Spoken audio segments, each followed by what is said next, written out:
Film की शुरुआत होती है आर्थर यानी एक्वामैन को दिखाने से। हमें पता चला कि उसकी जिंदगी पूरी तरह से बदल गई है। वो एटलांटिस का राजा बन गया है। उसकी शादी मीरा से हो गई है जो दूसरे किंगडम की राजा की बेटी है और अब इनका एक बेटा भी है। अब कहानी शिफ्ट होकर आ जाती है इस मूवी के विलन पर जिसका नाम ब्लैक मैंटा है। उसके डैड की मौत हो गई थी पर वो उनके मरने का जिम्मेदार हमेशा से आर्थर को समझता आ रहा है। इसलिए ब्लैक मैंटा आज भी आर्थर से बदला लेने का फैसला करता है। वो अपने लिए खास किस्म का पावरफुल सूट भी बना रहा था और इस बात का भी इंतजार कर रहा था ये सूट पूरा होने के बाद मैं एक्वामैन से लड़ाई करूं। इसके बाद हम एक डॉक्टर को देखते हैं जो मरीन साइंटिस्ट भी था यानी समंदर के नीचे की दुनिया का, और अभी वो एटलांटिस के ऊपर ही रिसर्च कर रहा था। उसकी कोशिश थी कि एटलांटिस को ढूंढकर वहां जाए और उसे सबके सामने बाहर दुनिया में ला सके ताकि वो ये साबित करने में कामयाब हो जाए कि एटलांटिस जैसी दुनिया सच में पाई जाती है। एटलांटिस की इस रिसर्च को लेकर वो साइंटिस्ट एक बार अंटार्कटिका जाते हैं और वहाँ की बर्फ में कोई चीज ढूंढने की कोशिश करने लगती है। लेकिन तभी साइंटिस्ट और उनकी टीम पर ऑक्टोपस जैसा कोई मॉन्स्टर हमला कर देता है क्योंकि उसके बड़े बड़े टेंटिकल्स भी थे। तो इस वजह से साइंटिस्ट अपनी टीम के साथ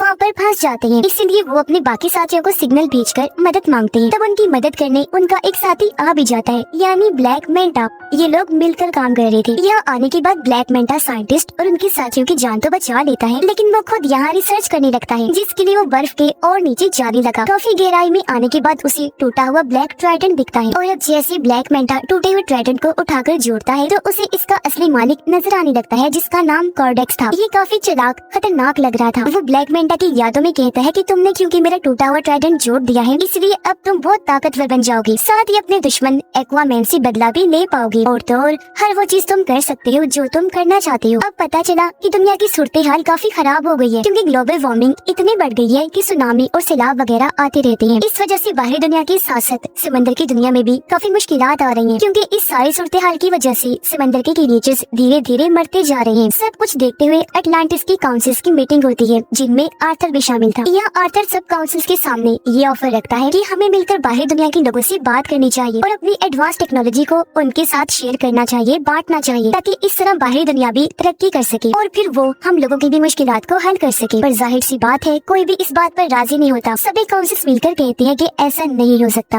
उधर ब्लैक मैंटा का सूट पूरी तरह तैयार हो गया था और अब वो ये चाह रहा था कि मैं किसी तरह एटलांटिस में घुसकर ओरिकेल्कम को चुरा लूं। अब ओरिकेल्कम एटलांटिस किंगडम में पाया जाने वाला एक तरह का मेटल है जो बिल्कुल पेट्रोल की तरह काम करता है। इसके अलावा भी ओरिकेल्कम के बहुत फायदे हैं। तो अब ओरिकेल्कम को पाने के लिए ब्लैक मैंटा अपनी टीम के साथ एटलांटिस में घुस जाता है और वहाँ पर हमला कर देता है। अब उसकी तबाही को देखकर मीरा उसे रोकने के लिए ब्लैक मैंटा के पास जाती है पर क्योंकि ये नया पावरफुल सूट पहनकर वो काफी ताकतवर बन गया था इसीलिए मीरा पर ही हमला करके जख्मी कर देता है जिससे वो बेहोश हो गई। ब्लैक मैंटा दोबारा से मीरा के पास आया। इससे पहले वो कोई और हमला उस पर करता यहाँ आर्थर आ जाता है। अपनी वाइफ को बचाने के लिए वो अपने दुश्मन ब्लैक मैंटा से लड़ने लगा और इस तरह इनकी जबरदस्त लड़ाई होने लगती है। लड़ाई के दौरान ब्लैक मैंटा की टीम उसे सिग्नल भेजती है जिससे वो समझ गया कि मेरी टीम ने ओरिकेल्कम ढूंढ लिया है। इसका मतलब कि अब वो वापस जा सकता है। तो इसीलिए लड़ाई को बीच में ही छोड़कर वो यहाँ से निकल गया। सही सलामत भागने में भी कामयाब हो जाता है। अब मीरा की हालत काफी खराब थी जहाँ तभी उन दोनों के पास आर्थर की मोम आई। आर्थर की मोम उसे कहती है कि ये बात काफी सोचने वाली है कि अगर ब्लैक मैंटा सच में इधर एटलांटिस में ओरिकेल्कम को ही लेने आया था तो फिर तो यकीनन कुछ बुरा होने वाला है। तब ये सुनकर आर्थर अपनी मोम से कहता है तो फिर इस मामले में हमें मेरे भाई ऑर्म की मदद चाहिए होगी। पर क्यों? तो आर्थर जवाब देता है क्योंकि मेरा भाई ऑर्म एटलांटिस के साथ साथ ओरिकेल्कम के बारे में भी काफी अच्छे से जानता है। वो एटलांटिस की पूरी तारीख के बारे में जानता है। ये सुनकर आर्थर की मोम कहती है पर ऑर्म तो एक दूसरे किंगडम फिशरमैन की जेल में कैद है तो फिर भला वो कैसे आ सकता है? जिस पर आर्थर जवाब देता है मैं खुद फिशरमैन किंगडम जाऊंगा और जेल से ऑर्म को छुड़वा कर ले आऊंगा। उसने ऐसे किया, वो सीधा फिशरमैन की जेल में पहुंचा। जल्दी ऑर्म को ढूंढ भी निकालता है, ऑर्म को लेकर वहाँ से बाहर आ जाता है। पर इससे पहले वो यहाँ से निकलते ऑर्म को फिशरमैन किंगडम के गार्ड्स घेर लेते हैं। ऑर्म की हालत अब काफी खराब हो गई है क्योंकि यहाँ उसे ठीक से खाना नहीं दिया जाता था जिस वजह से उसका जिस्म काफी कमजोर हो गया था। पर जैसे ही बाहर आई और समंदर का पानी इसके जिस्म को लगा वो पहले की तरह सेहतमंद और ताकतवर बन जाता है। उसके पास पहले जैसी पावर्स भी आ जाती है। इसलिए ऑर्म अकेला ही गार्ड से भिड़ गया, उन पर भारी पड़ता है। एक ही झटके में सभी गार्ड्स को मार के रख देता है जिसके बाद दोनों भाई यहाँ से निकल जाते हैं। रास्ते में बातें करते करते दोनों एक दूसरे को अपनी अपनी जिंदगी के बारे में बताते हैं। आर्थर ऑर्म से कहता है कि मैं एटलांटिस का राजा बन के थक गया हूँ, अब मुझे इस काम में बोरियत होने लगी है। लेकिन ये सुनकर ऑर्म को काफी हैरत हुई। वो आर्थर से कहता है कि जिस राजा की गद्दी को पाने के लिए मैंने भी बचपन से कोशिश की कि मैं राजा बन जाऊँ, पर वो गद्दी तुम्हें मिल गई जिस गद्दी की तुम्हें कोई परवाह भी नहीं है। ये बात तो काफी अजीब और कमाल की है। जिसके बाद ये दोनों सीधा किंगफिश के पास गए और उससे ब्लैक मेंटा के बारे में पूछने लगते हैं, जिस पर किंगफिश दोनों को जवाब देता है कि ब्लैक मेंटा तुम दोनों को एक आइलैंड पर मिल सकता है जो आइलैंड साउथ एरिया में है। और अब ये सुनकर दोनों भाई साउथ एरिया की तरफ निकल जाते हैं उस आइलैंड पर जाने के लिए। पर यहाँ आकर उन्होंने देखा कि पूरा आइलैंड ही बदला हुआ है। ऐसा लग रहा है जैसे ऑरिकेल्कम को जलाकर उसका धुआं यहाँ फैला दिया गया है, जिससे यहाँ के पेड़ पौधे यहाँ तक कि जानवर भी पूरी तरह म्यूटेट हो गई है, बदल गई है, जिस वजह से उनका साइज काफी बड़ा हो गया है। यहाँ तक कि इधर के चूहे भी इतने बड़े हो गए हैं कि उनका साइज हाथी जैसा लग रहा है। साइंटिस्ट दिखाया गया जो इस वक्त ब्लैक मेंटा के ठिकाने पर होता है। यह साइंटिस्ट जब कोडेक्स के टूटे हुए ब्लैक ट्राइडेंट को देखता है तो बिना सोचे उसे पकड़ लेता है और अब उसे छूते ही साइंटिस्ट को भी अपने दिमाग में कोडेक्स दिखाई देने लगता है, जो साइंटिस्ट को भी गलत काम करने के लिए कहने लगा जैसा उसने ब्लैक मेंटा को कहा था। पर तभी यहाँ ब्लैक मेंटा आ गया। वो साइंटिस्ट के हाथ से ब्लैक ट्राइडेंट लेते हुए कहने लगा, साइंटिस्ट जी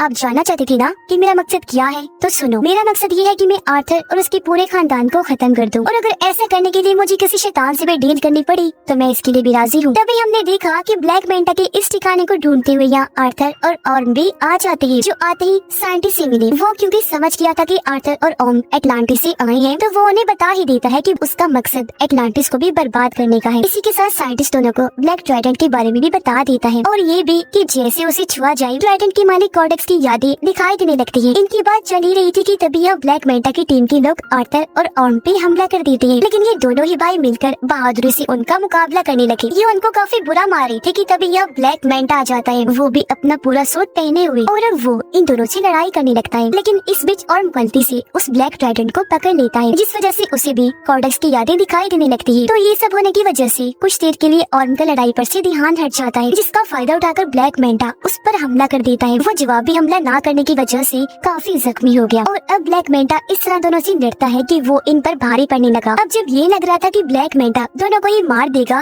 तो तभी यहाँ मीरा के डैड आ गए, इन्हीं राजा, जो आकर दोनों की मदद कर देते हैं और इन्हें निकाल कर भी यहाँ से ले जाते हैं। यहाँ से काफी दूर जाने के बाद ये एक महफूज जगह पर आ गए, और यहाँ उन लोगों को ब्लैक ट्राइडेंट के बारे में सब कुछ बता देता है। एटलांटिस को ढूंढने वाले आर्थर के डैड थे, उनके पास भी एक ताकतवर ट्राइडेंट था, जो अब उनके बेटे किंग आर्थर के पास है। पर किंग यानी आर्थर के डैड का एक भाई भी था, जो और कोई नहीं बल्कि कोडेक्स ही था, और ये जो ब्लैक ट्राइडेंट है वो उसी ने ही बनाया था। अब जिस तरह आर्थर के डैड किंग एटलांटिस किंगडम को चला रहे थे, वैसे कोडेक्स एक दूसरे किंगडम को चला रहा था, जो कि बिल्कुल ही डार्क किंगडम था, यानी वहाँ खतरनाक क्रिएचर्स मॉन्स्टर्स रहा करते थे। लेकिन परेशानी तो तब शुरू हुई जब कोडेक्स ने अपना असली रूप दिखाया। असल में कोडेक्स चाहता था कि वो एटलांटिस का ओरिकेल्कम चुराकर और पावरफुल बन जाए। कुछ हद तक वो ऐसा कर भी रहा था, लेकिन उसके ऐसा करने से एटलांटिस और समुद्र के बाकी क्रिएचर्स मरते जा रहे थे, साथ ही एटलांटिस के अंदर बीमारियां भी फैल रही थी। अब इस तरह के हालात देखकर किंग आर्थर के डैड कोडेक्स के खिलाफ आकर खड़े हुए और उसे ये सब रोकने का कहते हैं। लेकिन कोडेक्स ताकत के नशे में इस कदर पागल हो गया था कि वो अपने बड़े भाई किंग के साथ ही बगावत पर उतर आया, और ऐसा होने से उन दोनों के बीच जंग छिड़ गई। पर जंग में किंग कोडेक्स को हराकर उसे कैद कर देते हैं। अब वो हमेशा के लिए वहाँ कैद रहे, कभी भी बाहर न आने पाए। इसके लिए किंग ने अपने खून का इस्तेमाल किया, जिससे हुआ ये कि कोडेक्स जादुई कैद में बंद हो गया, जहाँ से उसका निकल पाना नामुमकिन है। आगे और बताता है कि इस वक्त कोडेक्स यादों के जरिए ब्लैक मेंटा के दिमाग में घुसा हुआ है, क्योंकि वो उसका इस्तेमाल करके आजाद होना चाहता है। ये सब सुनने के बाद आर्थर और ऑर्म की मोम भी सारी बात समझ जाती है। वो उन्हें बताने लगी कि हाँ, मैं भी कोडेक्स के बारे में जानती हूँ, और जिस तरह किंग ने अपने खून का इस्तेमाल करके उसे कैद किया था, अब कैद से आजाद होने के लिए उसे किंग की नस्ल के किसी इंसान का खून चाहिए, जब भी कोडेक्स आजाद हो सकता है। मतलब जिनके अंदर किंग का खून दौड़ रहा हो। किंग का खून उनकी शाही फैमिली के लोगों में ही हो सकता है।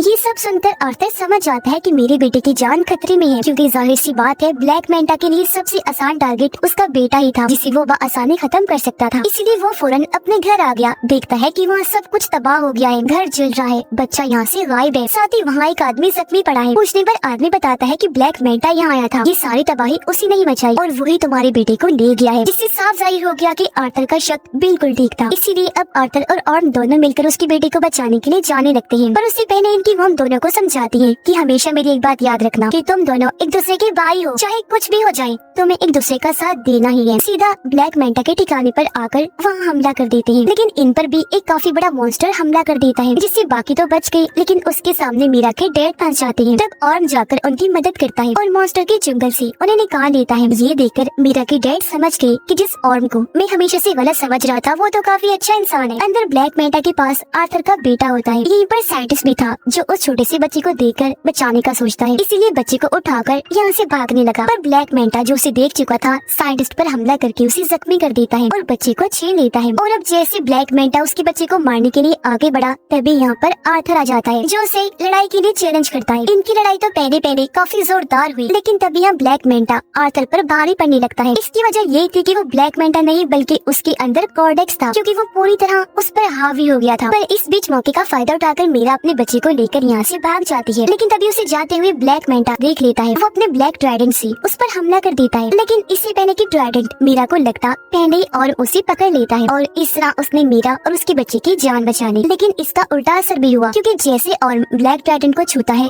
कॉर्डेक्स उसके दिमाग को भी कंट्रोल करने लगता है। वो उसे उसके भाई आर्थर के खिलाफ भड़काते हुए ये दिखाने लगता है कि तुम्हारे भाई आर्थर ने तुम्हारे साथ बहुत गलत किया है, असल में तुम ही हो जो अटलांटिस का राजा बनने के लायक हो, न कि आर्थर। तो इसी वजह से अब ऑर्म आर्थर पर हमला कर देता है, लेकिन यहाँ आर्थर जो सारी बात समझ गया था वो पलटकर वार नहीं करता, बल्कि अपने भाई को समझाने लगा कि होश में आओ और खुद पर काबू रखो। तब ऑर्म ऐसे ही करता है, उसने जैसे तैसे खुद पर काबू पा लिया। साथ ही उसे अपनी मॉम की बात भी याद आती है कि तुम दोनों भाई भी हो, चाहे कुछ भी हो जाए तुम्हें एक दूसरे का साथ देना ही है। लेकिन इसी बीच फायदा उठाकर कॉर्डेक्स खुद को आजाद करने में लग जाता है। ऐसा करने से उसके जिस्म में जान आने लगती है। ठीक इसी वक्त ऑर्म ने ब्लैक ट्राइडेंट को छोड़ दिया। अब तक काफी देर हो गई थी, क्योंकि कॉर्डेक्स खुद को जिंदा करके आजाद हो चुका था और अब कॉर्डेक्स को अपने सामने देकर आर्थर उसी के ब्लैक ट्राइडेंट से उस पर हमला कर देता है। पर कॉर्डेक्स आसानी से अपने ब्लैक ट्राइडेंट को पकड़ के आर्थर पर हमला करने की कोशिश करने लगता है, पर उससे पहले ही आर्थर अपने वाले ट्राइडेंट की मदद से उसके ब्लैक ट्राइडेंट को तोड़ता हुआ कॉर्डेक्स को जा लगता है, जिससे आखिरकार वो भी अपने ट्राइडेंट के साथ साथ खत्म हो जाता है। उसकी खत्म होते ही पूरी जगह भी तबाह होने लगती है। धीरे धीरे करके ये सारी जगह टूटने लगी थी और तभी इसके नीचे ब्लैक मेंटा दब जाता है, पर उसे मुसीबत में देकर आर्थर उसके सामने मदद के लिए हाथ बढ़ाता है, पर ब्लैक मेंटा इनकार कर देता है ये कहकर कि शुक्रिया, मुझे तुम्हारी मदद नहीं चाहिए, तुमसे मदद लेने से अच्छा मैं मरना पसंद करूंगा। तो इसी वजह से ब्लैक मेंटा भी वहीं दबकर मारा जाता है, जबकि आर्थर और उसके बाकी साथी वहाँ से बाहर निकल जाते हैं। यह आर्थर ऑर्म से कहता है कि अब तुम बिल्कुल आजाद हो, तुम्हें अब किसी भी जेल में जाने की जरूरत नहीं पड़ेगी, क्योंकि फिशरमैन की जेल में हम ये कह देंगे कि तुम यहाँ दबकर मारे गए हो और अब तुम यहाँ से जाओ और आजादी से अपनी जिंदगी जियो। ऐसा होने के बाद पूरी तरह अब ऑर्म भी आर्थर को अपना भाई मान लेता है, क्योंकि उनकी गलत फहमियाँ दूर हो गई थी और कहने लगा कि अटलांटिस को जैसे राजा की जरूरत है तुम बिल्कुल वैसी हो, ये किंगडम तुम्हारा ही है। इसके बाद हम देखते हैं कि आर्थर अटलांटिस को दुनिया के सामने ले आता है। बाहरी दुनिया में आकर इस किंगडम के बारे में वो सब कुछ बता देता है। उसने ये भी कहा कि अब से हम अटलांटिस की टेक्नोलॉजी को दुनिया के साथ भी शेयर करेंगे, जिससे होगा ये कि हम साथ में मिलकर दुनिया को मजीद और अच्छा बनाएंगे। आर्थर की जिंदगी ऐसे ही गुजर रही थी, यानी वो अटलांटिस और बाहरी दुनिया दोनों में रहता है। इस फिल्म की कहानी भी यहीं पर खत्म हो जाती है।